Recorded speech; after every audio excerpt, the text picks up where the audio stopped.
Okay, I'm going to do it then. Oh, wrong one. Hi, everybody. I hope you've been having a great ReaperCon. We're going to talk about bones and bones black and how to deal with mold lines and get paint on them and the great primer debate. So I hope that you enjoy this. I'd asked all the people in chat. Actually, I do have a chat window up, and I'm going to try to look for questions, but I suspect there are a lot of people, and it's going to be hard for me to follow all of the questions. So I'm kind of going to go through things in various categories. So if you can try and keep your questions to about the category that I'm talking about, and I will try to stop and check for questions periodically. But also, if you could help me out with people who come in a bit late to the stream. So let them know that this is going to be recorded and it'll be available here on Reaper's Twitch channel. And then in a few days or a week or so, I'm sure that they'll put it up on the Reaper YouTube site as well.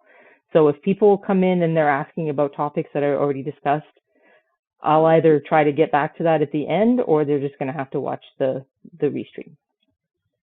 There's also a document. Let me just switch views for you. We'll do that one. Give a little bit of both. So there's a document that goes along with this. If you go to this website, right at the top of the page, and I'll keep it at the top of the page for a couple of weeks at least. It'll stay up forever, but just to make the link really easy to find right now, it's going to have all of the brand names of the products I mentioned, a brief description of the techniques that I'm suggesting you use.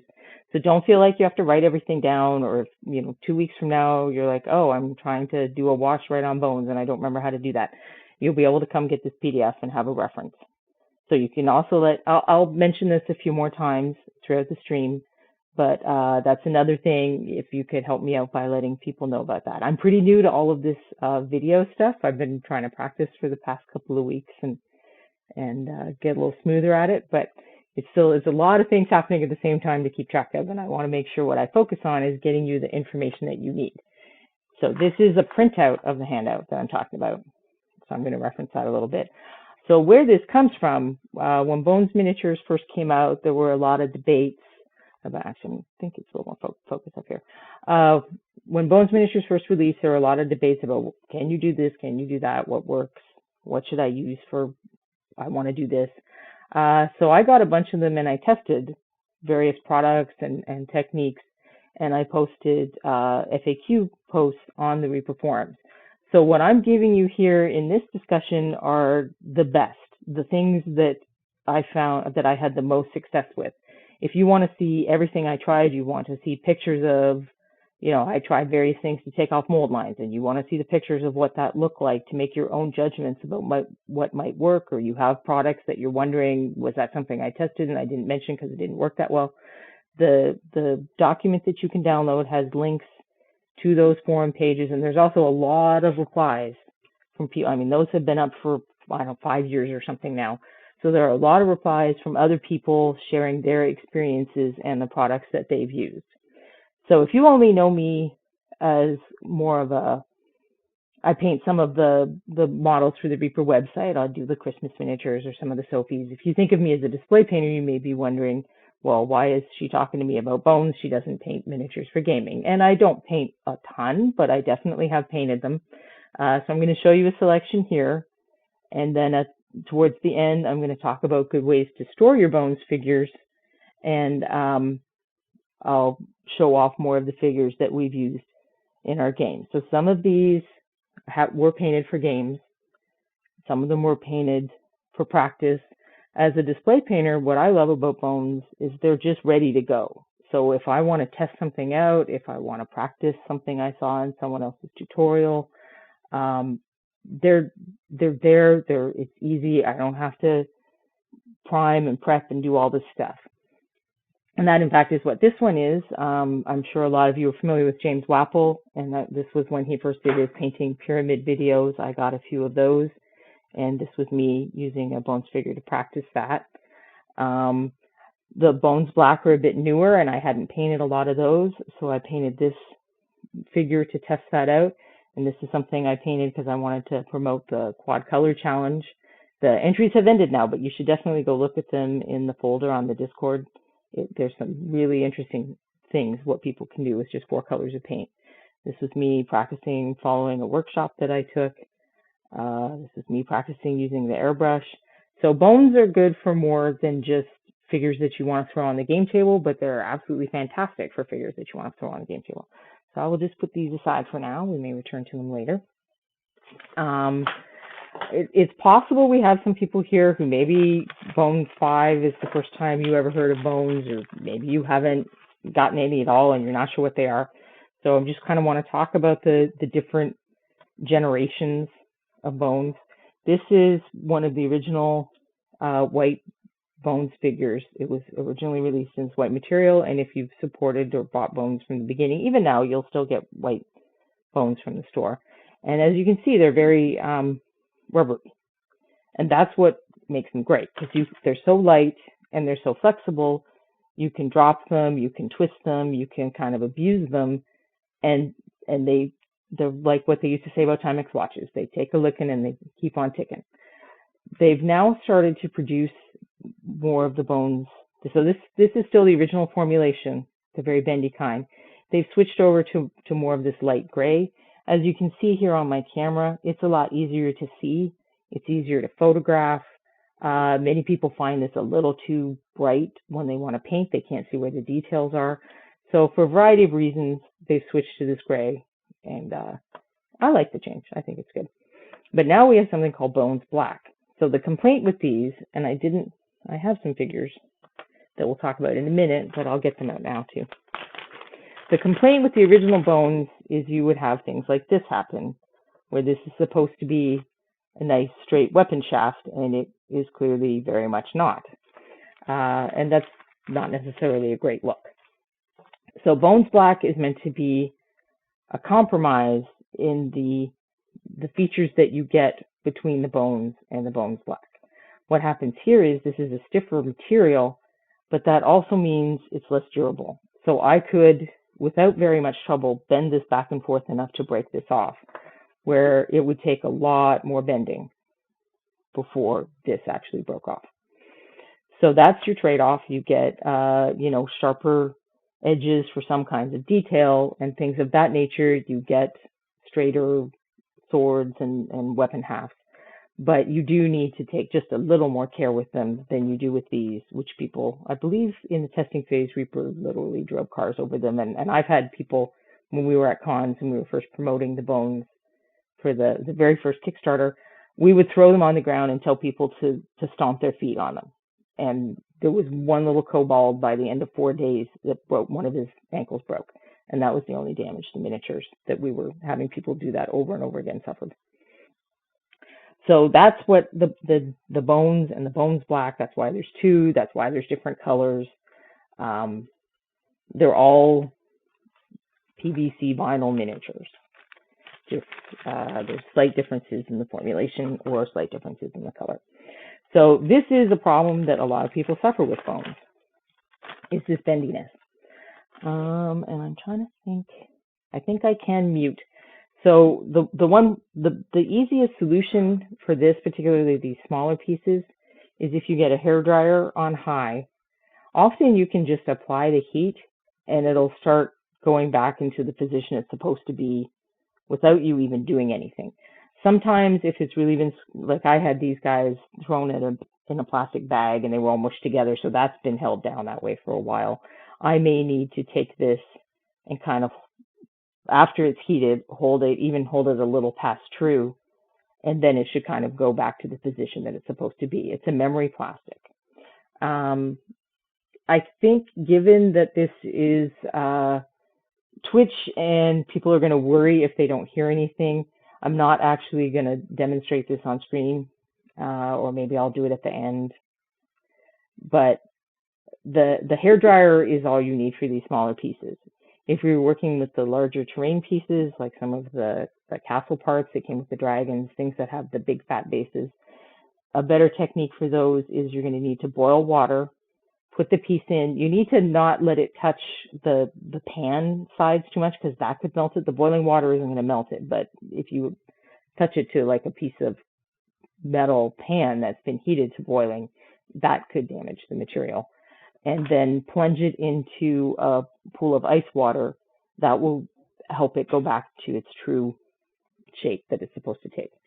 If you continue having problems, my recommendation would be to go onto the Reaper forums, which again, there's going to be a link to that in your handout that you can download.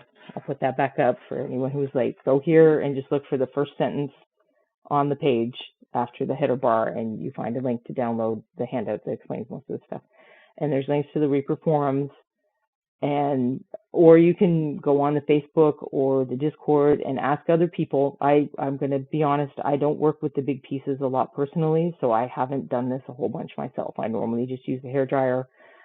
If you have a heat gun, you can use that on a lower setting. But you can fix the problem. The one thing to note about the heat is if you're familiar with resin miniatures, you may have used heat to alter the positioning. So you may have been able to use heat to like move this guy's arm down a little bit so that you slightly change and customize the position of the figure. That will not work with bones. It may seem like it works, but as I mentioned, bones is a memory plastic. So the next time that miniature gets hot, you leave it in your car while you go get lunch after your game, or you put it on the windowsill or something like that. It gets warm again. There's every chance that that piece is going to kind of back right to the factory intended position. If you want to permanently alter the position of a bones miniature, you need to cut the piece and glue it back in the position that you want it. And we're going to talk about how to do that too, because that's one of the other things that's fun about bones, is that's super easy to do. When I did this class in the Zoom format on Thursday, and someone there had mentioned that they had some problems with things losing shape, and there were some of the earlier ones, the big dragons, that are heavier, they start to droop, some of them. And with every iteration, Reaper learns more about the things that don't work or the things that work well, and they improve it. So now they make sure that the heavy pieces like that have at least 3 points of attachment to the bases so that they have more of a support structure. They alter the mix of the plastic where necessary. But some of those big pieces, the problem isn't that the material is bending. The problem is that it's bending, but it's bending under the pressure of gravity. It's less of a you can fix it with heat problem. You may need to add a pin or add a support structure under a tail or something like that. So hopefully that addresses the reshaping issue. Yeah, I actually I meant to have like a thermos of hot water and do it that way to show you without making the noise, but then I forgot I had that plan. So now I meant to do this at the beginning too. We do this on screen. So I have a number of these snakes here. So this one, oh, and I've frozen for just a minute. Hopefully the screen will unfreeze. Let me try switching and see if that helps. So can you guys confirm in chat whether the close-up screen is frozen or not?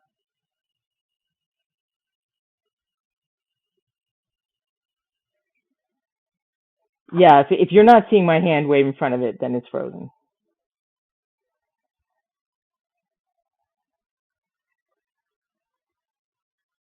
Okay. Okay, I don't have a cogwheel. I have an eyeball or a lock.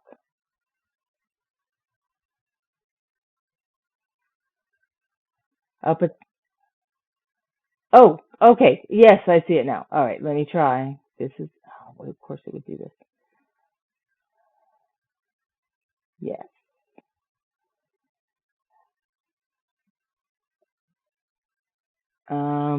Yes, and this is the problem that I had before, that it didn't take. But let's give it a shot.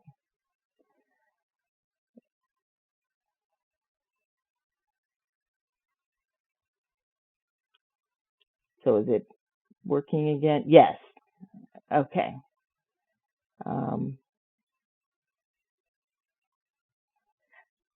Okay, apologies for that. So this one has an S on.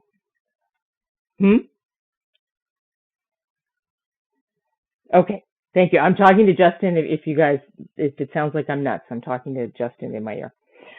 So this one has an S written on it because I washed him with soap and water. Again, I couldn't really easily do that on camera. But I'm opening these guys straight out of the blister so that you can see there's no flim-flammery. Although now I lost my Sharpie. Well, we'll use the crappy other Sharpie. So it's like a magic show, only it's not really flying. Oh, nope, there's the good Sharpie. And I'm going to keep this for a later stage. So this one, I'm going to write B on the bottom because he's going to be our straight out of the blister victim. So there's a B. And this one, I'm going to show an alternate cleaning method with. Apologies for the crinkliness, unless you're into ASMR, in which case you're welcome for the crinkliness. Okay, so this is just a big dish of isopropyl alcohol. I'm just dipping it in there, and we're going to get to why I did this as a cleaning preparation a bit later, but I needed to do that now because it's going to take it a few minutes to evaporate. So this is 91% isopropyl alcohol. All right, so that's what the snakes are for. Let's see where we are now. Let's talk about mold lines, everyone's favorite.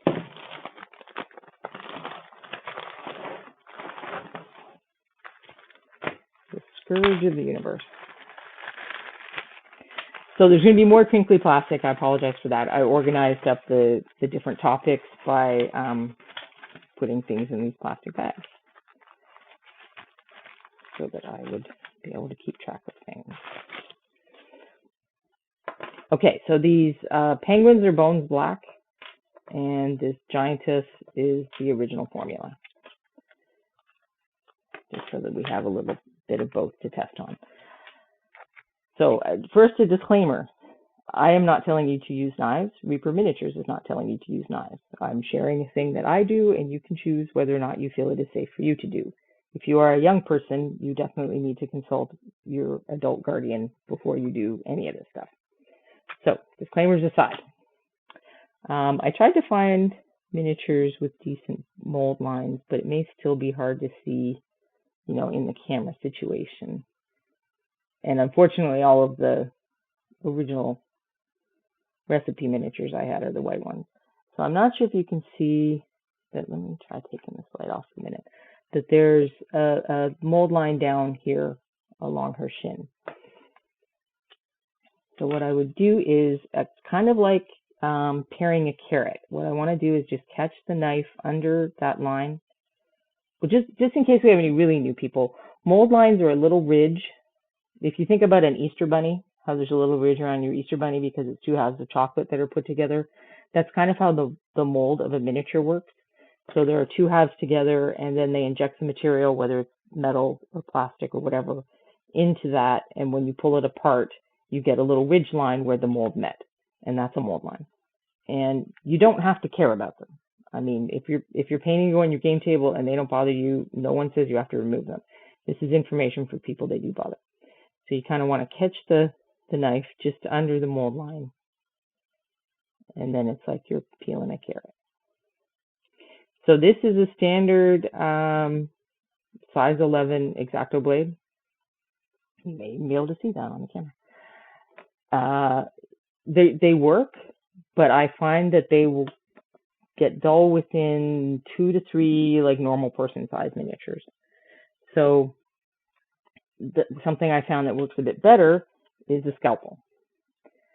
Now, a scalpel is literally intended to cut human flesh, so keep that in mind when you make your choices about what to use. But what I think works about the scalpel is it's thinner, so it seems to stay sharp longer, and I really use it in just the same way. Just kind of try to catch that mold line. The thing about the original Bones plastic is it's so rubbery that you can't scrape the way you would with a hard plastic or resin miniature. What's nice about Bones Black is they're hard enough that you can do that. So let's see, we've got some mold lines down along the wing. And here I don't think we might want to, yeah. So you see where there's that kind of ridge where when I move it, that's the mold line. So these are a little easier to prep because you can just scrape along that, and you're scraping off the material until it lies flat with the surface of the miniature. So that's one of the really nice things about Bones Black, is that you can prep them like resin. Yeah, Rhonda isn't allowed to use knives. Rhonda isn't allowed to use glue too, and you're going to get to watch that later. These kinds of files I do not recommend using. So this is the kind you could get at the hardware store with like crisscross etching. This is very likely going to damage the material and leave kind of harsh marks that you're going to see when you paint. We're back on the white one, so I'll turn that off. So I don't recommend this kind of file. If you have a fine diamond file, however, those work well. The trick is, if you're used to filing metal miniatures, we're going in there and we're kind of sawing back and forth. You need to use a much, much softer hand. And we'll keep going on the leg since I messed it up in that other place. So what also helps, I find, is to go just in one direction. So I'm just using, like, I can feel it, but you can see it's not even pressing down the skin of my finger.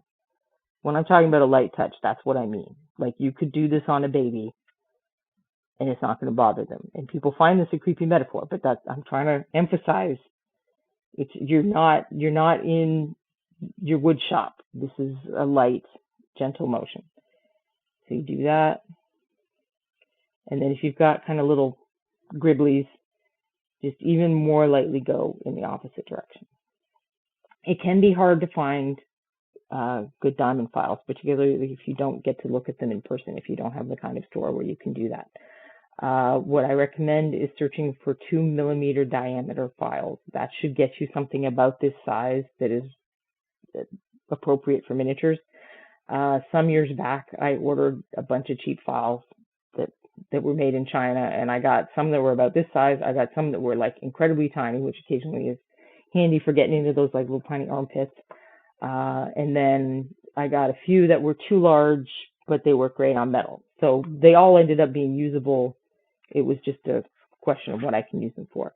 These are the 3 most useful shapes. I have this whole thing. This is actually from Rio Grande, which is a jewelry company. Reaper used to get some of their products into the physical store. So I got this like, I don't know, 15 years ago from the physical store. But you can order from them through a catalog, I think. But so the most common ones that you'll see are the half round, which is, it's got like a slightly rounded surface here and a flat surface there. That is super useful. This is a round. I don't use it as much, but there's a few things that it's just the perfect answer for. You guys are talking about the baby things, right? I'm not even gonna look at this part. This one is a crossing file, is the name of it. And what it is, it's kind of like 2 half rounds stuck together. So there's a bit of an edge, and that works really well for getting in between fingers. I use these on metal miniatures too. So it works really well for getting between fingers. If you have the kind of hair strands, I know she's got hair doodads that are gonna get in the way, but you kind of get in between there. So first you file off the top, and then you go in with that side if you can see a mold line kind of in the ridges. But there's one additional option. If you have diamond files and you tried them on bones, and like first go back and try them with a really gentle hand. But if you do that and you still don't like the results, these things are called sanding needles. There's also ones called sanding sticks. I think they tend to be more flexible material. So these are round, and it's a fairly solid plastic, and then it tapers down to a point. And it's kind of like a hobby emery board. So it's a nice light sanding grit. I think in the picture in your book, it was a pack with 3 different ones. I think the blue is medium, the white is fine, and the gray is the roughest. I'm not 100% sure. I most typically use the blue. I haven't used the gray at all. But the blue and the white, I don't see a huge difference. And it's a similar thing. I would probably sand in one direction with a pretty light hand, and then if there's any like little bits hanging off, just go back and clean it off. And sometimes even if it looks a little bit rough, like get a coat of paint on there and make sure that it's not just a visual thing. And it should also work on these guys too, I would think. I do usually scrape these, but you'll get like weird little sections where it's hard to get a knife in there.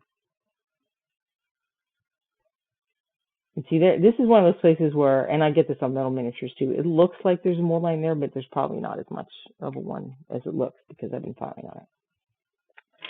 So hopefully that addresses concerns about mold lines. They are called diamond files because they are made of diamonds, I think. They're industrial diamonds. Little tiny diamonds aren't worth anything. And Russia and Canada are full of them. I also like Yefina, actually. It looks like she's talking to someone who's making very poor life choices. And I am amused by that.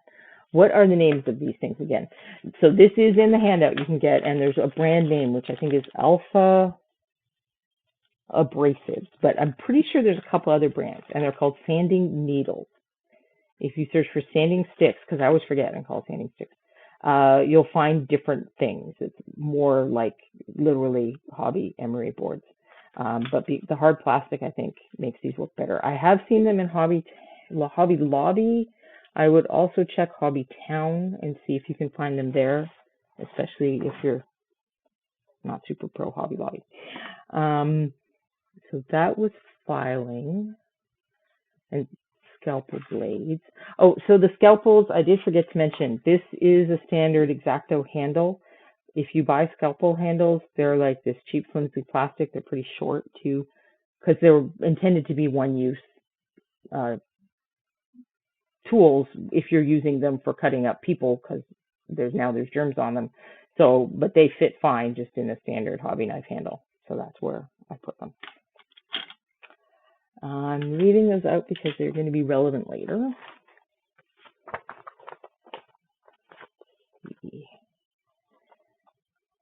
So that was mold lines.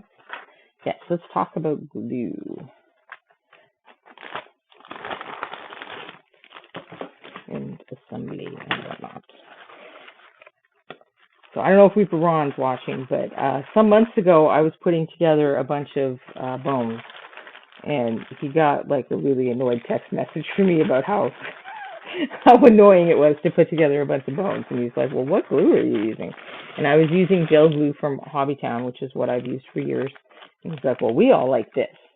So this is Loctite Super Glue Ultra Gel. I think that part's important. And I got some from Amazon, and this is actually my second bottle because I liked it so much. I put together all those bones, and I'm like, well, I better buy a fresh bottle to make sure that some will actually come out when I assemble the remainders on this stream. And then the other thing I'm going to do for a different exercise is take this little guy and glue him to the base. So when I tested glues, and I didn't actually even use this, I was testing with my Hobbytown glue years and years ago. I think I tested Carpenter's glue, or, you know, like the Elmer's school glue type style stuff, but the hardware version. So when I use glue, I actually like to dispense it out into something. That's one reason I keep these blisters, and then use a toothpick to apply it. Especially, I mean, this is a fairly large part, but if you're working just with a little arm or something, it's a lot easier to avoid getting excess glue where you don't want it if you don't use the applicator on the bottle and you instead use a toothpick. So we're just going to stick that guy's head on, and then in a few minutes we'll try pulling it apart and we'll see what happens. And this one, I don't know if you can see this. Yeah, you can see this on the camera. It's not quite flush. The middle part isn't quite flush. I need to make sure I get the glue on the edges if I want it to stick to the base, because there's like a little ridge. And I know this because I did the exact same thing on Thursday and I didn't work initially, and I had to figure that out. So we'll stick him on the base. So these Reaper bases are kind of nifty, and there's a variety of different sizes. because they're hollow on the middle. So when you get these miniatures with the bases built in, and he's too big to go in, but you get the idea. You can put them in that side and just fill up around the sides if you want it to be exactly flush. I decided to put this guy on the top because the material I'm going to demonstrate with you, I think you'll be able to see it better than if it's in a recessed area. But they're neat because they give you the flexibility to put the figure, you know, if you're just pinning the feet and you've made your own terrain, or if you've got the built-in integral base, you can drop it into the base. I'll get him back out in a minute. So it's been a few seconds or a minute or two, and already that's nice and stuck. This guy's going to take a little while longer, I think, because of the flat base. But I will finish telling you about my glue experiments, because this is one of the areas where people always have a lot of questions. My preferred glue for assembling metal miniatures is to use two-part epoxy 5-minute glue. So you have to mix the two parts together, and then you have to hold the thing together for 5 minutes, and it's a nice durable bond. It did not test well with the bones. It did all right, but it didn't do anywhere near super glue. So when Reaper tells you that super glue is the best glue, they're not lying. It was also the best glue for gluing together two different surfaces. So one of my tests was, in fact, I think my main test was gluing them to plastic bases, metal bases, and unfinished wood bases and MDF bases, I think. So the first thing I did was I glued them, I let it sit a while, and then I tried what I just did now. Could I just pull it apart with my fingers? And some of them I actually could. And anything that survived that, all of the pieces got put into one of these, a little plastic pencil case with no padding or anything, and I put the extra bases and stuff in there, and I wrapped it in a towel, and I put it in the dryer for like 10 or 15 minutes to simulate the stresses of life.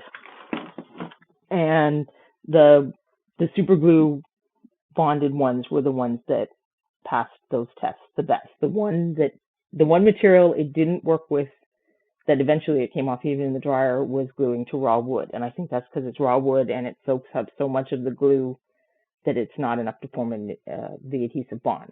So what I would suggest, if you want to glue some bones to raw wood, which, you know, you can get like those little circles at the hobby store, fairly cheap for bases, or maybe you want to do like a plinth and custom stain it and stuff, is to use a pin.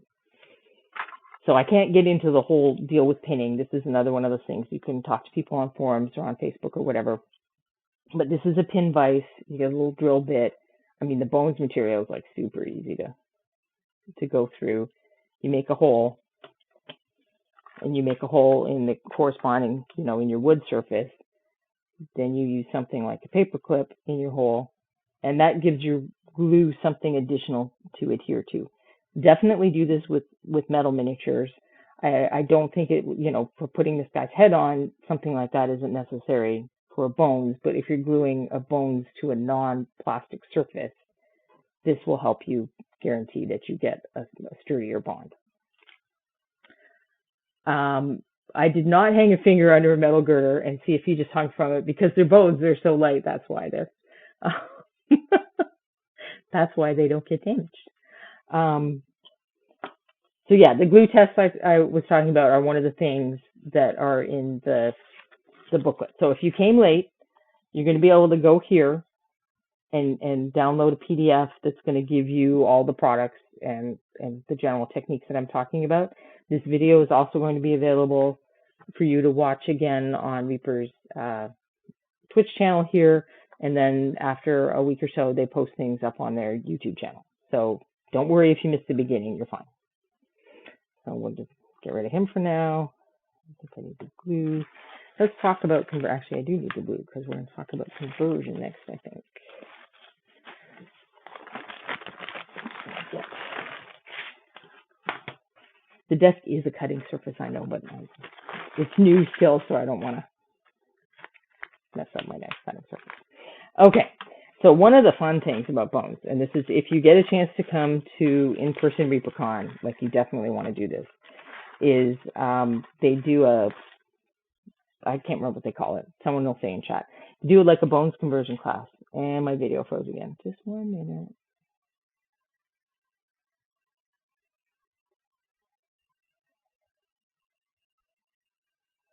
Just fixing the document camera. Hopefully, oh, why aren't you back?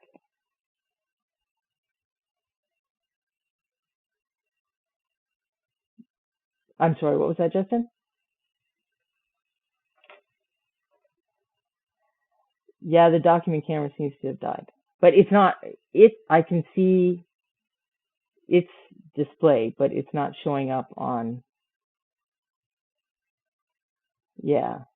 Let me try switching scenes. Yeah, that's just a big black screen now.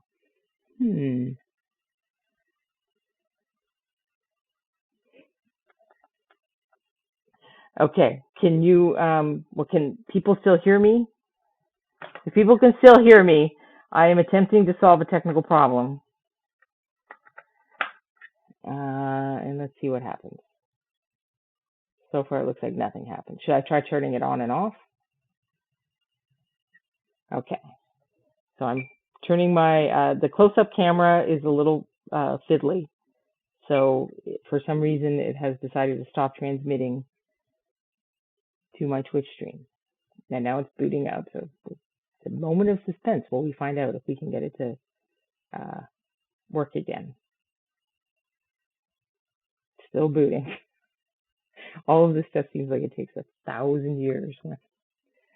Yeah.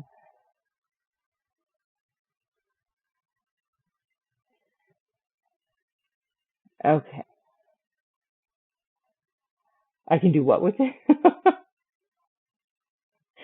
I would probably give it to a teacher who would need it. All right, let's, because it's back on and I'm not seeing anything.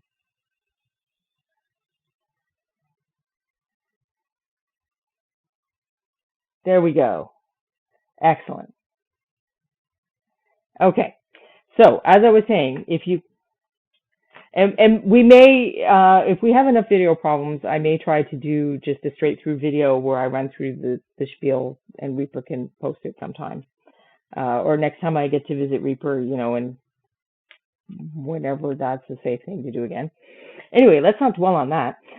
So one of the fun things you can do at real in-person ReaperCon is go to a class where they have like a literal giant tub, like one of those 20-liter or whatever tubs full of bones. And they give you knives and glue and you just go nuts and you cut things up and you make your own incredible, creative, awesome creations. This is going to be like a very limited example of that. So this white bones, that actually seemed like it was more difficult than it should have been. Most of the time, it just cuts like butter. It's just, and as we learned previously in the chat, I'm an idiot about knives. So if I can do it, and then these, because I just wanted to make sure that you can do it with the bones black too. It's a little tougher, but you can get through this eventually. Now, what's going to happen is I'm going to attempt to stick this together, and my glue curse is going to activate, and it's not going to stick. But just trust me when I say that this glue is good and this premise is good, and I just have Michael Proctor, if he's still in chat, will confirm that I have on several occasions asked him to glue things because I just can't even with glue. But that's how easy that is. And that's when I was talking about how if you want to reshape something, that's what you have to do. You need to cut his arm off and move it into more of an upward position.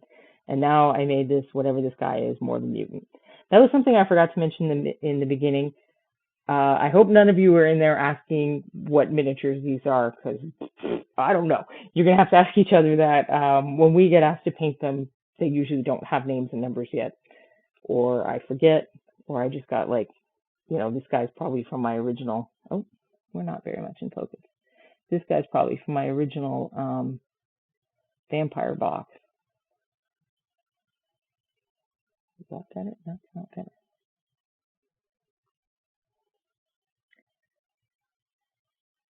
And yeah, so that's the other problem with this camera that we all love, is that it resets everything if you have to turn it on and off. It's just the bestest.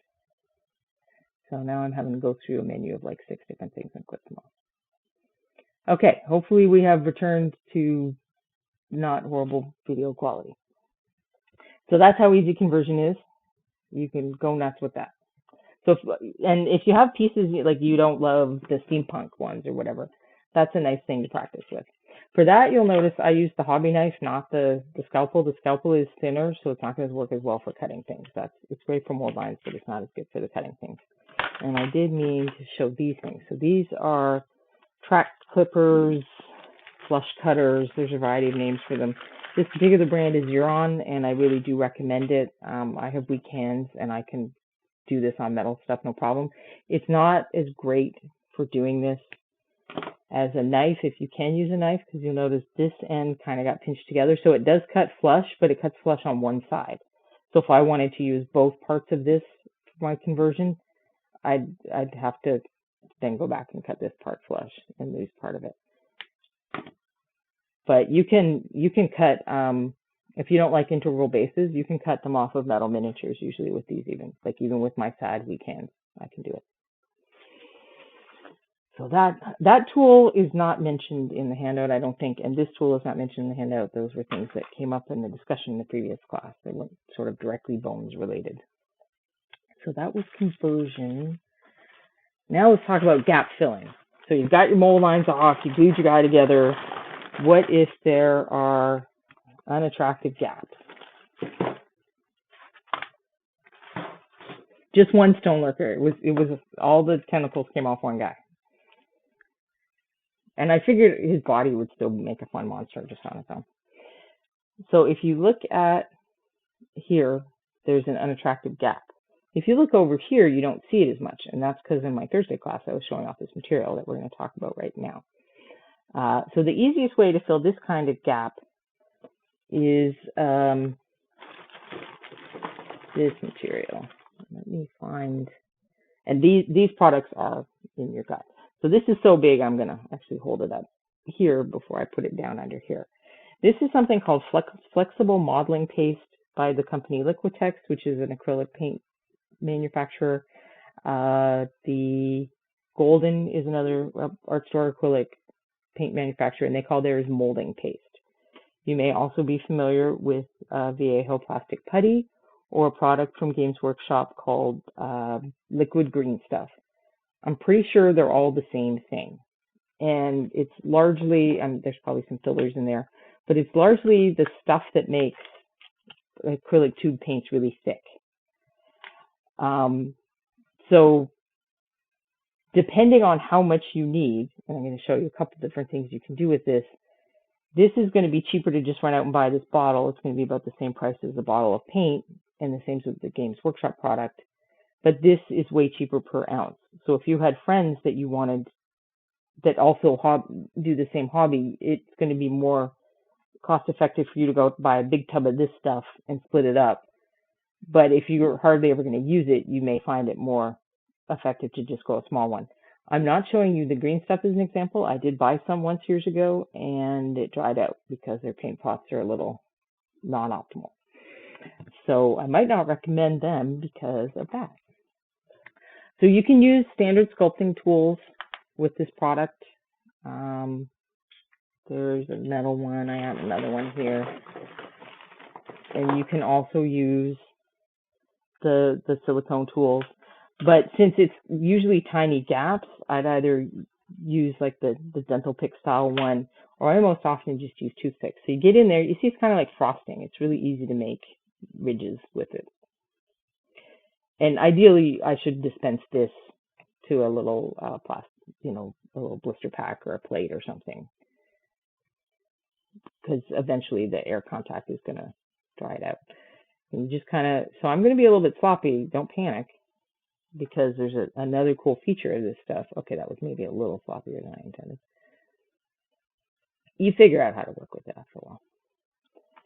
So I might use one toothpick to apply it, and then a different toothpick to move it around. And you get it in that ridge. Scrape off some of the stuff you don't need. But then the nice part about this stuff is that it's water soluble. I would try to use like a less great brush for this, but as long as you get it off, it's not going to injure it. Like I said, it's kind of like paint. But now I can very easily smooth this down get rid of the material, that's covering up the texture on his arm here. I mean, I really did put an excess amount on there.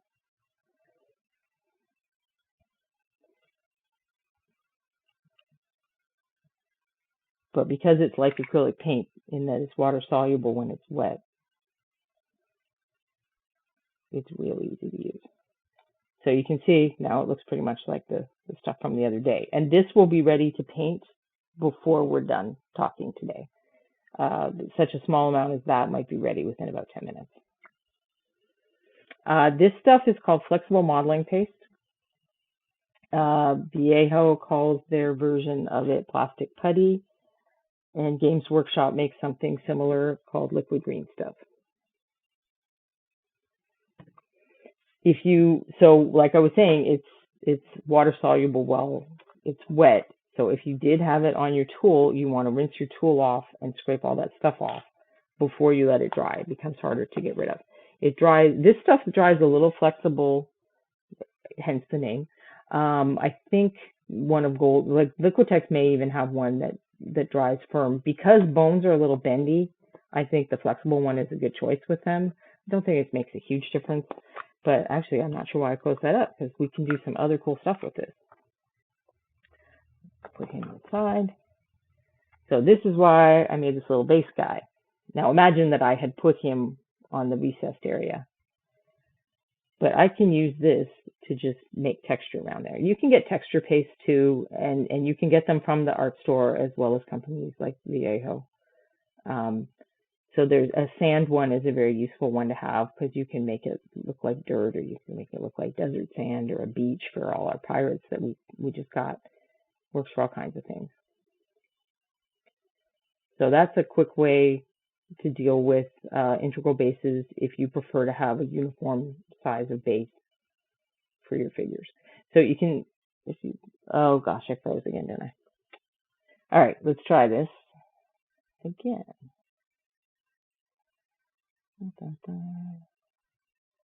Apologies. There we go.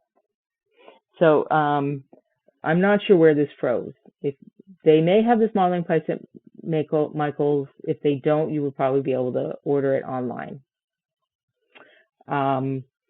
If you have a fine art store, they'll definitely have it, and they'll have like about 1 million different kinds of pastes and mediums and stuff. So that's where you would get. There's one with pumice stone. There's one with sand. What do you mean? What size I'm using? Oh, for the drill bit, this is actually the GW standard one. It matched my paper clips that I had. Paper clips are actually a terrible thing to use in some respects, because I have 2 sets of these Xuron shears, because I used to cut paper clips with them, and the steel paper clips actually chew this up. So now this is my nice pair for doing non-paper clip things, and then I have the paper clip ones. So if you can get copper wire or copper paper clips, you can use whatever you want for pinning. And again, this is a question, this is kind of beyond the scope of the bone, so I'm actually going to stop talking about this. But you can go on the Reaper forums, you can go on any place where miniature enthusiasts like to gather, ask them for more information about pinning, and there will be lots of people who help you out. I'm talking over to the chat screen, but because that's how that works. Okay, so I don't know if you can see from the side here that I'm making, like, it really is like frosting. I'm making peaks. So you can use that to make stuff like fire or waves. I'll try doing it from the side way a little more. But since I'm making ground on this little cobalt guy, if I don't like that, I can smooth that down a bit with a damp brush and get it sort of peaks and valleys. It's not sculpting, really, in the sense that if this gap were bigger, where I was doing a conversion and I needed to create scale texture or fur texture or something, this stuff isn't a great answer for that. So if you want to do that, what do you use? And let me just clear these guys away and definitely put a lid on that before I spill it all over the place. Well, I'll keep him out for demonstration purposes. I'm not actually going to put some putty together and use it at this point. It's going to take too long, and it's a bit out of the scope of what we're doing. But at this point, you do need to use sculpting putty and tool. So epoxy putties are two-part putties. They're inert until you combine equal parts of each A and B, and you mush them together. Then they're like very soft when you first mix them, and it begins to chemically cure. And you have up to 2 hours working time. More practically, it's probably an hour, hour and a half. They cure faster when it's warm, slower when it's cold. And again, this is like a whole class or more on its own. But these are the materials that prior to when everybody was sculpting on computers, these were the kind of materials that people used to actually make the original master figure that gets turned into this guy. And some of the sculptors, I believe Bob and Julie may be in the chat, some of the sculptors still use this. So green stuff by Needite is the classic material that is used for making miniatures. It is the best for taking detail. It's a little bit rubbery. It's good for organic surfaces. In the same family is a putty called Procreate. And this material is in the thing you can download. I'll put this up while I'm talking. So for those who just got here late, you can go here and get a PDF and get information on the stuff I already talked about. Plus, this video is going to be available on demand later on the Twitch channel and YouTube channel. So these two-part putties, that family of putty is great if you kind of want to scratch sculpt or you're really doing fine detail work. Epoxy Sculpt, Milliput, and a brand called Magisculpt, and probably some other ones as well, are slightly different. They dry, they cure hard. They're not as sticky when you're working with them, and they're slightly water soluble. So it's not quite as easy to do as when I was using this plastic putty stuff, the molding paste, to fill the gap. But it's a similar thing where you can use water and a brush or water in your tool and smooth out the joins and not get little ridges that you think you smoothed, but you didn't actually, which is what often happens with me when I use green stuff. So for making bases, because you can do that same thing that I did with him, I could also use this putty and be able to, he's got like, I don't know if you can quite see, he's got like little cobblestones on his base. If I actually wanted to match that texture, I would use this putty and then use a tool and etch in, I'd use a slightly smaller tool, etch in stones to try to duplicate this texture that the sculptor had done. And this is where these silicone tools come in really handy as well. These products, you can also cut and sand and carve them more easily after they're cured than you can with the rubbery ones like green stuff and Procreate. As with the modeling paste, you want to get that off of your tools before it dries, or it's a lot harder to get off. So hopefully that covers that. One thing I didn't mention with both these, it's relevant to the glues and these putties, there's a shelf life on this stuff. Super glue, I have found to my detriment, it only lasts about 2 years. The epoxy glue only lasts about 2 years. These are, if you're not doing fine, the cure time's about the same. You get about an hour and a half, 2 hours. Work time, full cure for most putties is about 4 hours. And then it's really all the way done cure is 24 hours. But you can paint them at the point where they're not soft enough that just touching them with bristles would add texture. You can paint over them because they don't shrink. And many of us have done this with competition entries where it's like, I got to get painting now. But the chemical products do go bad eventually. So you can keep your putty a little longer in the fridge, and you can keep it longer by keeping it separate like this. If you need just a little bit of this stuff, Reaper sells strips of green stuff, but you may want to, it's attached together where the yellow and the blue are touching in the middle. It's starting to cure there in the middle. So if you cut those two pieces apart and put them in separate little baggies, it'll help it keep longer. Yes, and I store my green stuff and my Procreate in the freezer.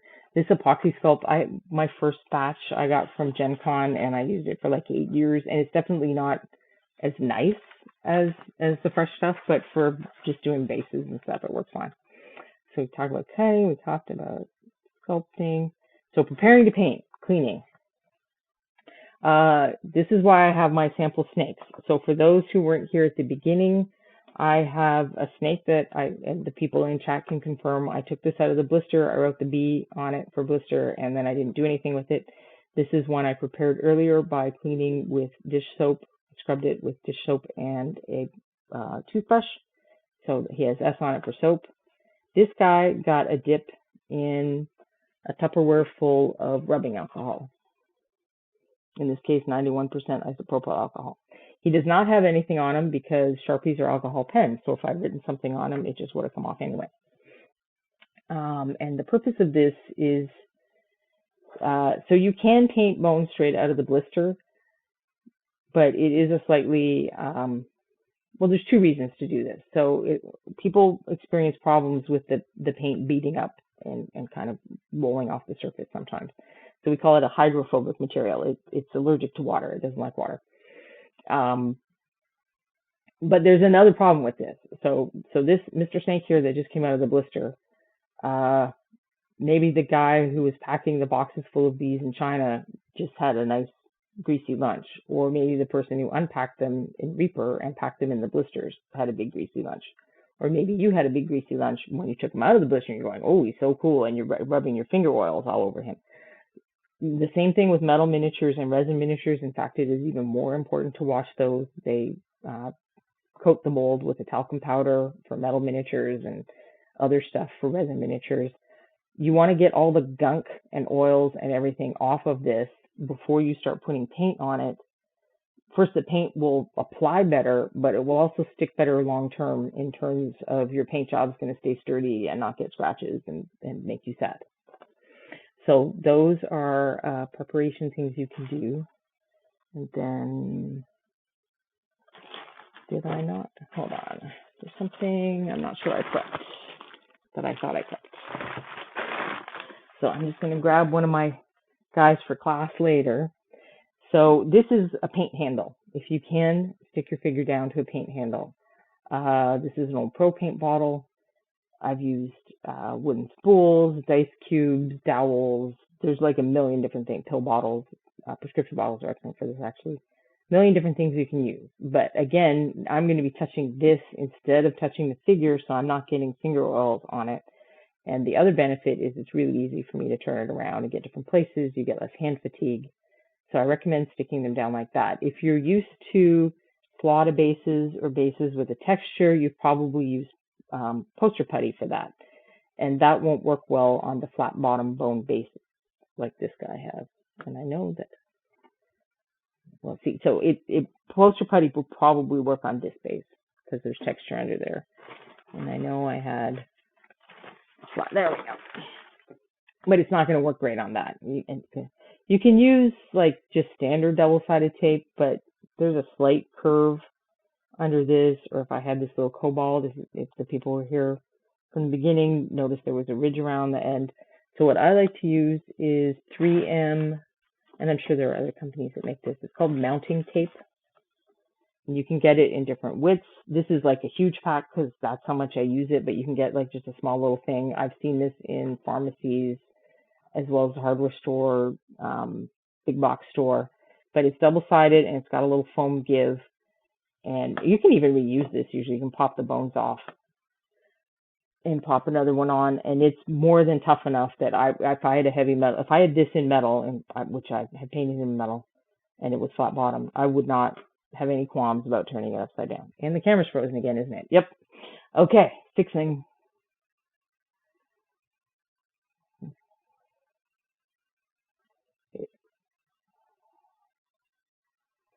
Okay. It has not been on that long. I've had it on way longer than this. Sorry, Justin's talking to me again. You're only hearing half of a conversation, so I sound crazy. Okay, so I would be fine doing that with metal miniatures too. This is what? Oh no, you're trying to make me sound crazy again. Okay. So if you can, attach things to a paint handle. My apologies for all the technical difficulties, people. All right, so now we're going to get into the big debate of bones, primer. Don't do it. The end. Okay, you can all go home. No. All right, so spray primer or spray products in general, because I believe this also applies to sealer. You will go on forums, Facebook, Discord, whatever, and someone's going to say, I use spray X and it works great. And multiple people may mention spray X and it works great. You can go on those same places and other people are going to say, I use spray X and my miniatures are all sticky and it never stopped being sticky.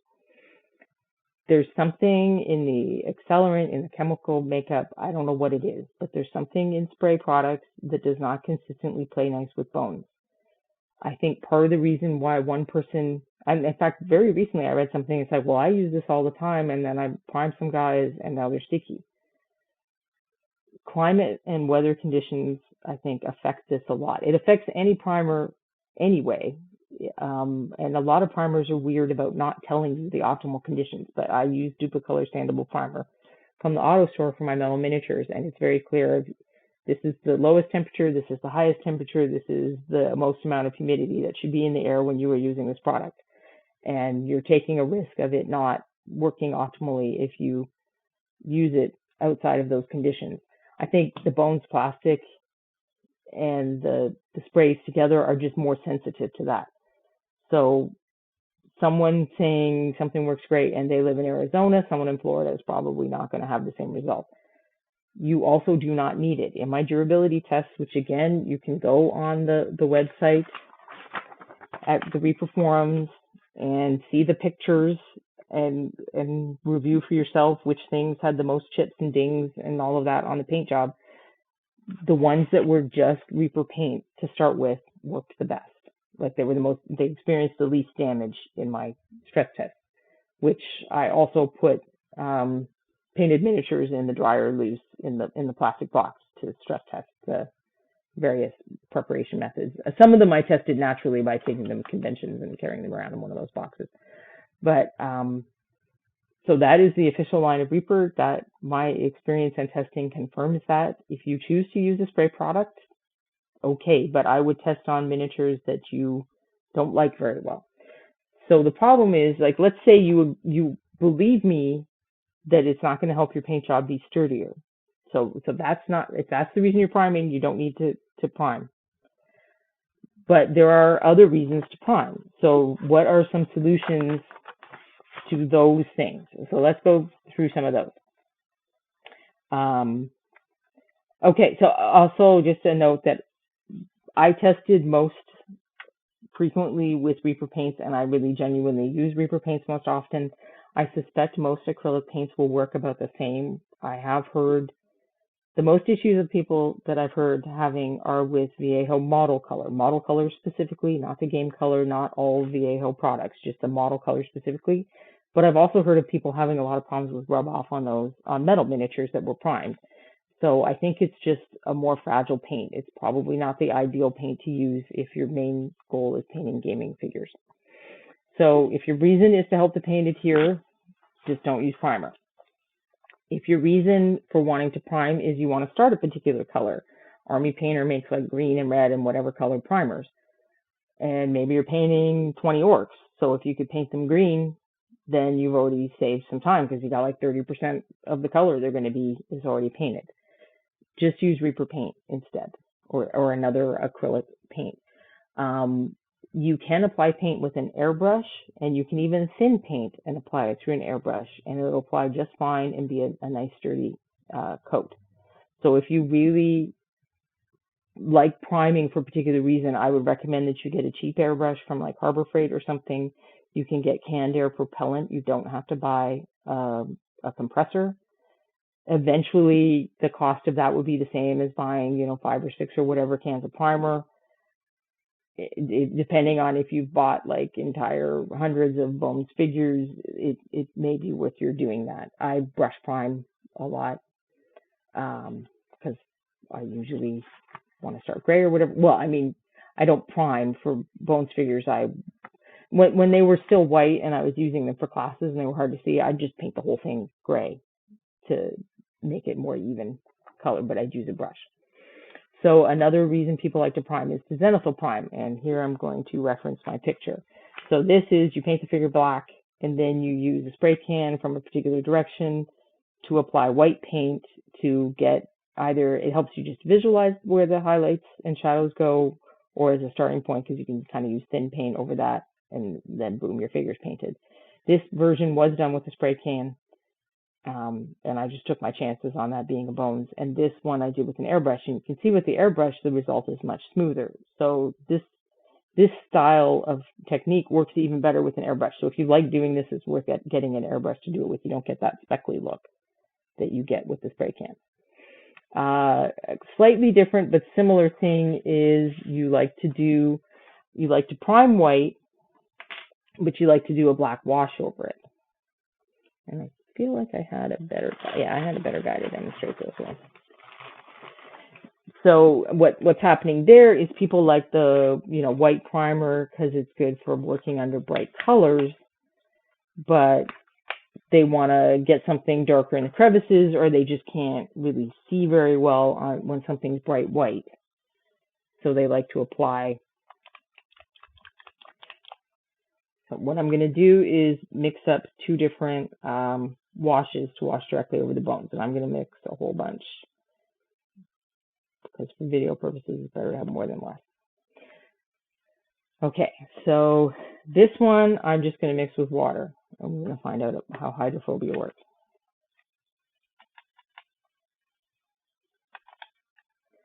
And then this one I'm going to use Reaper's Brush On Sealer. And I'm going to talk about alternate products you can do this with as well. And here, so if you didn't order one of the swag boxes that has this guy in it, Reaper sells them periodically. But you can also get T-pins, hat pins, paper clips. Never squeeze your bottles. Always do something like that, because you can hear some stories. So this looks like it's thick paint, because essentially what Brush On Sealer and the other products I'm going to talk to you about is the binder. It's the clear part of paint.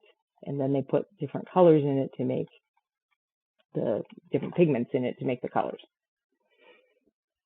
But these are both washes. They're both more transparent than this paint that came out of the bottle somewhere that I've now lost.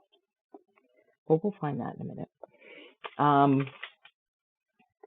But now I'm going to test out using these on this wing here. So this is great if you have some of the skeletons that are in the white. You don't even need to paint them. You just put a wash on. So this is the one that's made with the Reaper Brush On Sealer, and you can see that it's not beating up and rolling away at all. And I could make that more transparent if I could have put more sealer in there if I wanted. Now let's try the one that's just water. Now this figure has been washed. It's actually probably been dipped in alcohol even. So when I did this test, it actually worked all right. So there is a possibility that it is not going to reject the paint in the way you would expect for such heavily thin paint. And it didn't. But here's how we're going to get it to. Here's how we're going to show you what hydrophobia looks like. We've got the base, and it's not doing it because things never work the way you want them to on camera. Who didn't I wash? Well, I didn't wash these guys. So let's see if I can get Mr. Blister to show us hydrophobia. Yeah, so you see how that it started. This is a big wide brush, but the paint is going into a tiny thin line. So let's try the soap and water one, and it's not doing it. And this is the one that went in the rubbing alcohol. It's actually doing a little more. There is some variation in the plastic mix. There's a certain amount of, so you can see that it's beading off of the surface. But now let's try the one that was mixed with the Brush On Sealer, and it's not doing that. So you can apply thin down, more transparent paint directly to the surface of bones. You just have to use something other than water to thin it down. And I'm going to mention a few alternatives. So it works so well on the bottom of these, I don't know if I even need to. Yeah, so you can see how hydrophobic that is. This is the one straight out of the blister. This is applying the paint thin down with the Brush On Sealer. The brush-on sealer, brush-on sealer is very similar to paint. It's not going to obscure details. If you apply several coats, you can get it to obscure details. Do I normally use the same ratio of paint to sealer if making a wash that way?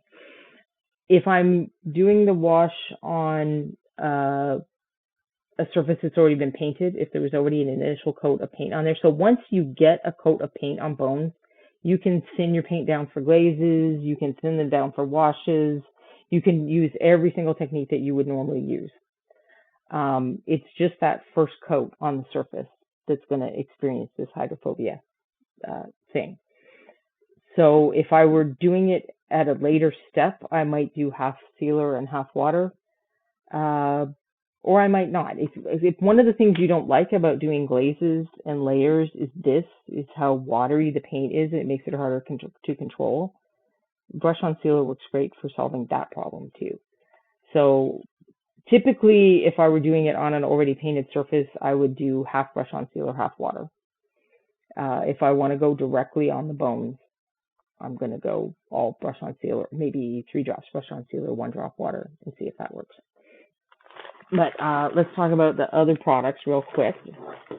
So in my testing, the brush-on sealer worked really well. This was probably my second favorite, was Folk Art Glass and Tile Medium. And you should be able to easily find that, possibly even in Walmart, but definitely in Michael's or Joanne type craft stores. This is Liquitex Matte Medium. This is Liquitex Glazing Medium. Golden has very similar products. The thing about buying the art store ones is they make literally like 188 different mediums and additives and stuff like that. So check stuff like this. They'll usually give you some indications. So this indicates that it's more on the fluid side than the thick side. If you start getting over here in the thick side, that's like that paste that we were showing. That is going to fill in detail. That is the point of it, is to create texture and stuff. So you want to be more on the fluid side and you want to be on the transparent side. And you can even use brush-on sealer literally as a primer. Like you could just do a transparent coat of that over your figure and then start using paint. So that's one of the things that people start worrying about, the covering up detail. And I find that a little odd because it's paint. Like you put paint on a miniature. And I know, so for years we told people to thin paint. So I think that's where it's coming from. And paint does come in different consistencies, but a Reaper paint out of the bottle is usually pretty much the ideal consistency for base coat, if you maintain it. I mean, events transpire and it does lose water and become thicker, so you need to check your paints now and then. But basically what you want in applying initial coats is you just don't want to be adding texture or filling in texture. So this is my test for that.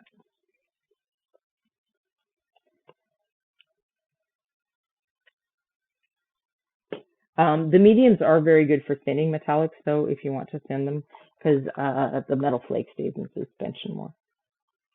So this is Reaper Paint Leather Brown.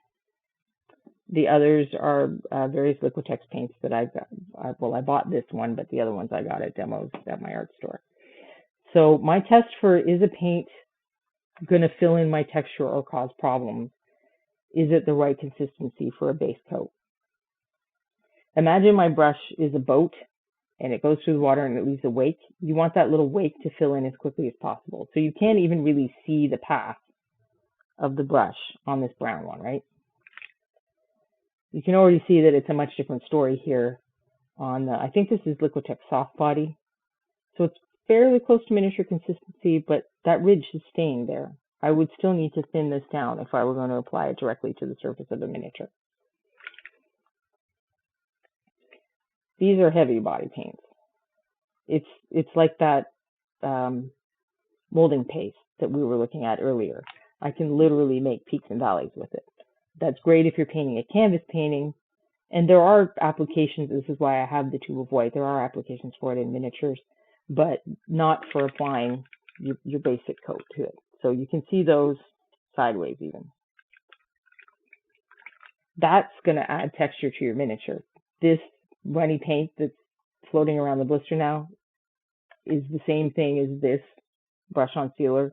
It's not going to add significant texture to your miniature. If you do coat after coat, if you pile it up in a little hill, yeah, you can eventually add texture or remove texture with it.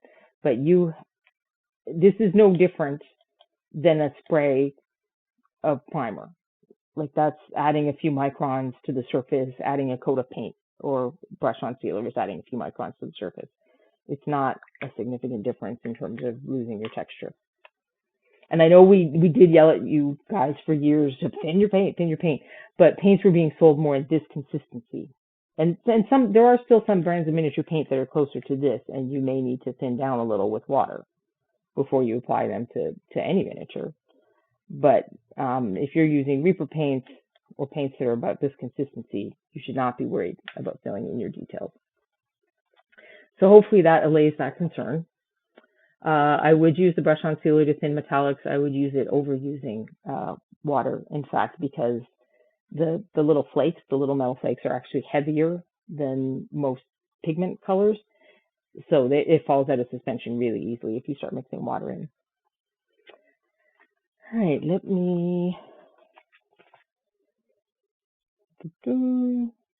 So yes, you can use airbrush, and you can thin the airbrush with water. I like to put a little bit of airbrush medium into my paint mix for any purpose, just because it keeps my brush from clogging up as much. I know other painters use a mix of water with a little bit of the same isopropyl alcohol that I showed you earlier for cleaning. So I showed you the alternative products to the brush on sealer. So stripping paint, eventually, maybe you painted something and you flaked it, or you inherited some of these old figures. The product I use most often is called Simple Green. If you are in a country outside of the US, I think this is available in Canada too, do a search online for Simple Green miniature stripper, and you should find a thread where people talk about what the active ingredient is. I think I've heard Dettol works from the UK. Probably like pine-based cleaners would work, but I would test. I would get a figure you don't like as much, or some sprue, or cut off a bit of a base or something. But I keep a tub, kind of like the alcohol, with my Simple Green in it, and just reuse it. Eventually it will stop being green for some reason I don't understand, but it usually still works to take off the paint. The thing about Simple Green is it's not super fast. Like, you usually have to soak it at least a day, and then you get a toothbrush and you scrub. And you can see that there's some coloration left behind. I also did use, when I cleaned this guy, when it was fresh out of the stuff and everything was like a little rubbery, I used this to pick out of a few details. You can also scrub and then just throw it back in the cleaner and give it another day or two and then scrub again. It depends on how impatient you are to get the job done. What I like about Simple Green is that it's non-caustic, so it's not going to hurt me or the miniatures. I've heard of people using a range of caustic products on metal miniatures, brake fluid, all kinds of stuff. All of that I would test before using on a plastic figure. It's a whole other ball game for being a different material. The Simple Green works for me. I'm not impatient, so I don't have other recommendations to make on that front. Don't worry about the discoloration. That's effectively, some pigments are almost dyes, and that's what's happening with this brush too. It's blue because whatever paint I used probably had phthalo blue in it, and it's a dye. It never comes out. It especially never comes out of your carpet. Just a tip, not to spill blue paint on your carpet. So sealer is a similar thing. I don't want to spray primer on my bones. I don't want to spray sealer on my bones. You can use this brush on sealer or other brush on sealer products through your airbrush. Honestly, I don't seal my bones. They're so light that I think if I take all of the other steps, if I take care of all the other steps, I washed the figure, I used a painting handle, I didn't, overly thin my first layers of paint, I think that makes the paint sturdy enough that I don't need to seal. So hopefully Ron Hawkins is not watching out, because I usually don't seal my metal miniatures either. I do seal my metal miniatures that I use for gameplay. What is more important than sealing, in my opinion, is how you store and travel with your figures. So this is not the recommended method. throwing them all in a bag that you throw in your backpack or your game bag or whatever is not the method I would recommend. There's going to be sharp edges on some of these figures that are going to collide against others of these figures and scratch the paint off. I had a friend who did store her miniatures this way, and she had some of the beds, and you can see the damage. And you can see it's happened on this guy, where there's been some rub off in various places. So this is kind of just one that I'm saving for experiments or to give away to people or something. But I thought it would just make a nice demonstration of how not to do.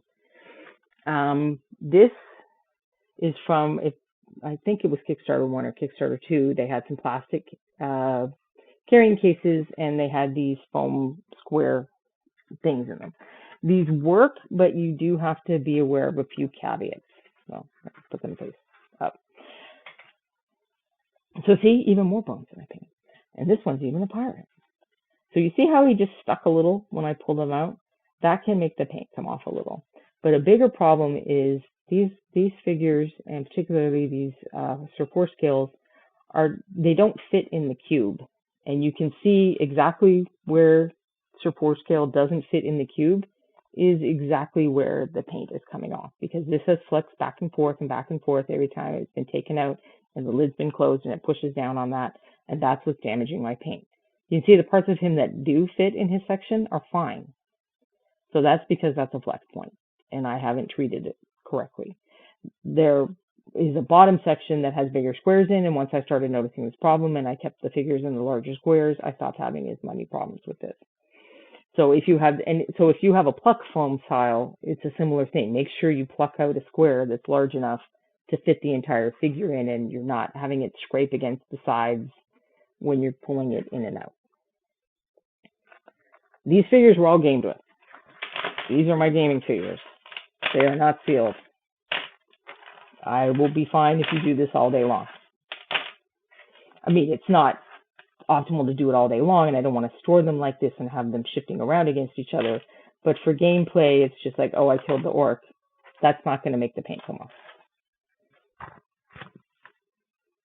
There's actually 3 Sir 4 scales. I have the one that didn't have the paint flake off somewhere else that I keep to use in photographs to show scale. This is not the thing I thought it was. Hold on.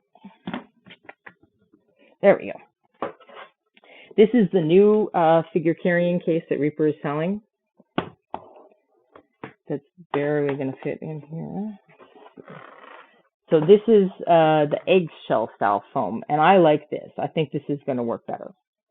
These figures are also all gaming figures that were not sealed and were used in our game. And I'm not going to say we game every 5 minutes, but again, I didn't care what people did with them. My metal figures, I sealed them in gloss, and then I put matte spray over them.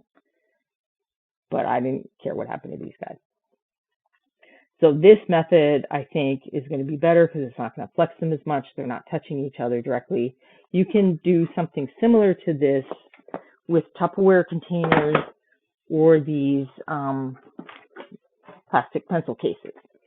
So what I would do in this case is I'd put down a layer of bubble wrap, put a layer of bones, another layer of bubble wrap, another layer of bones, or foam sheets. Basically, you just need to immobilize them so they're not rubbing a lot, and then the paint jobs should stay relatively, it's going to stay safe. But I think that rubbing them back and forth in travel and storage has caused more damage that I've seen than using them in gameplay as intended. So wash them, try not to handle them while you're painting them. And actually one more tip, and this applies to glue. I forgot this under the glue section. So touch dry or handle dry and actually cured are 2 separate things, and we're not always conscious of that. So with super glue, you can touch it in minutes. My apologies if you hear a sad whiny cat.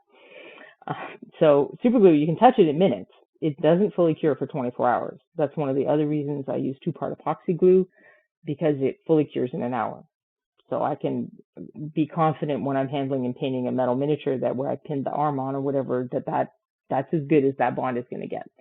Acrylic paint is touch dry in minutes. Oh, and the thing is frozen again. Acrylic paint is touch dry in minutes, but it doesn't fully cure for a couple of days. So another way to make your miniatures sturdier is to paint them as well before the event as you can. Now, it's not an ideal world, and sometimes we've got to paint the figure in 5 seconds and have the game. But if you can, paint your figure a couple of days before your event and let it sit for a minute without a lot of handling, and that will help the durability. Actually, instead of my face, let's go back to looking at the other miniatures, because some of you didn't see that then at the beginning. So, and then epoxy putty is a similar thing. It's touch cure within 4 hours, but it's not fully cured for 24 hours. So these were just some of the nicer bones that I pulled out. And this, actually, one of the reasons I did this, I wanted you guys to see this. This is a paint stir stick. You can get the slats from Shutters or Doors with Shutters. These are great if you're doing batch painting. So you just put all your orcs on here and just go down the row, you know, face, face, face, face, arm, arm, arm, arm, for painting more quickly. So there are handle possibilities for batch painting as well as individual miniature painting. So I'm going to check and see if we have any questions that I might not have answered. So I would also say, if you had questions like a half an hour ago that I didn't answer, please ask me now, because I have not done a very good job of keeping up with chat since I had to keep up with my camera. So just to review for people that weren't here before, these figures are both bones black. The little, at least I'm pretty sure that this guy's bones black. I know this guy's bones black. And then the rest of them are the regular. So yeah, see, he's much less bendy. And this one was painted with airbrush. There's another figure or two that I painted with airbrush, but they're over at Reaper now, so I could not grab them for this demonstration. So I don't think I see any. Yeah, I think tissue, like paper towels, would work too. I just happen to have a lot of bubble wrap. But I had to. So this is actually my new studio that you're seeing in the background. We did our floors last year. So I had to pack everything up, like all the shelf of shame and all the things had to get packed up, not just the miniatures that I travel with. So let's see. Do we have any goblins or teal? I would be down for that. Any advice on how to remove the bases from bones black figures? They're really hard to cut. I haven't done that a lot. I would probably try starting with the Xuron shears. So these ones are called track cutters or flush cutters. I'm sure people in the chat can recommend some other names to search for what these are called. I do like the Xuron brand specifically, but it is far from the only brand that you need to buy. They cut flush on one side and not on the other. So here, these little penguins are bones black, and I cut metal with these. So I would probably get the bulk of the material off with this and then shave the rest off with a craft knife. So hopefully that helps with that. And by shave, we're going to like simulate this because Rhonda isn't allowed to use knives, as previously discussed. I would be doing something like that to shave off around exactly where the figure is.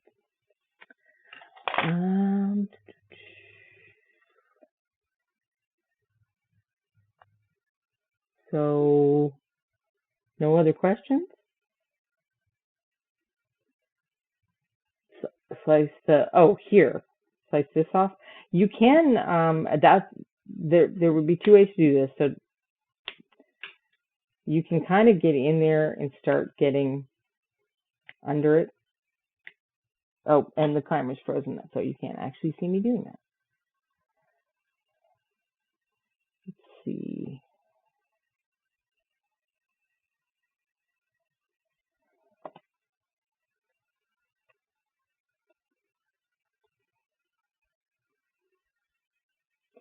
So hopefully, hopefully you can see that I'm kind of getting under to thin that out.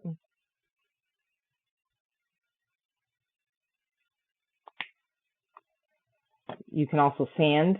Since this is the bones black, it should sand better. It may even work with that file I said not to use on bones.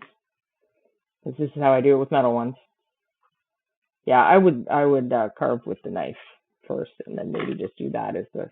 So at this point, I would start taking the knife and start carving it down like that to get it flat. Yes, that is the easiest answer. If you can just cut around it, like if you have a pre-made base that you're trying to stick the guy down on, then you have to go through all this bother. If I'm building up something around it like this, and I just wanted to get rid of the most material possible because I want to sculpt my own cobblestones or something like that, having it under the feet doesn't matter that much because I'm going to build up around it. So it depends on what you're trying to do for the end thing. But this is the thing that is a pain in the butt with most materials other than original bones. Sad to report. So I don't think I'm seeing any more questions. I'm really shocked because people seem to have so many questions about bones usually. So go forth and tell people not to prime. No, but I do see you guys having threads on Facebook or other places, and I've had the discussion so often that I just can't anymore. So I usually don't answer. I'm usually like, oh, this is like a religious debate at this point. I'm just gonna keep scrolling and scrolling. But I would say if you don't believe me, do your own test. Like it's easy to do, and especially for the paint stuff. Now you know how to get paint off of them. So this miniature, I made, or the guy with the tentacles, I sacrificed for your benefit. But stuff that's just paint tests, that you just strip the primer that didn't work off and keep going. So let me reiterate where you can get this information. So you go here, right under the top bar, there's going to be a sentence that says get your bones PDF here or something like that. Just click that link. The rest of this site is full of tips about painting. I've got an article on how to check your paint and make sure that it's the correct consistency and how to add water and revive it if it's experiencing some of the problems that older paint can have. I've got a lot of kind of moral support articles about how learning and how we as artists are often not very kind to ourselves. So there's other stuff there of interest for painters. You're welcome to poke around. There's an article on painting here that links to a Reaper video. I've got a bunch of stuff about our old buddy contrast. But if all you want is this is what I've been cribbing from, and it has the links to the full threads on the Reaper forums. And that also, you will then be in the Bones forum if you go one up from this link. And there is a place where there are hundreds, dozens of people have posted, so you can search the posts that already exist, or you can ask questions. And I'm there sometimes, but there are people that have painted way more bones than I ever have that can help answer your questions too. So this is what you're going to get if you go do the download, and it has the pictures of the products. There's the mounting tape, which hopefully, I don't know if this brand is in all the other countries, but it's something you buy to hang pictures up and stuff. So hopefully you can find that fairly easily in different countries. And I know that Golden and Liquitex, and there may be similar products for different brands that you can find in other countries. And the same thing with super glue.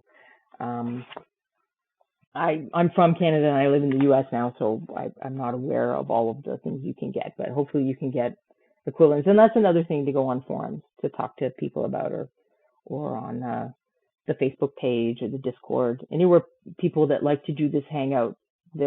Most of the people in our hobby are wonderfully helpful and are happy to share their experiences and help you solve your problems. So hopefully that helped. And now you know everything you ever needed to know about bones. I don't know what we're going to next. Justin, what are we going to next?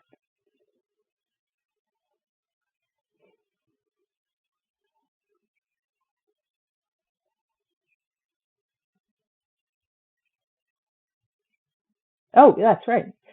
So there's going to be a we'll be back screen for a little while, and then Mocha Minis is going to be doing a painting class on a Twitch channel, where you can go to the reaperconlive.com site and check the schedule and find out if there are some other classes or events that you'd like to participate in. But there's still ReaperCon fun to be had, even tomorrow. There's still stuff tomorrow. So it's ending, but it's not over. And it was great to spend some time with all of you. So I'm going to switch you over to the other screen now. Bye. Have a good day.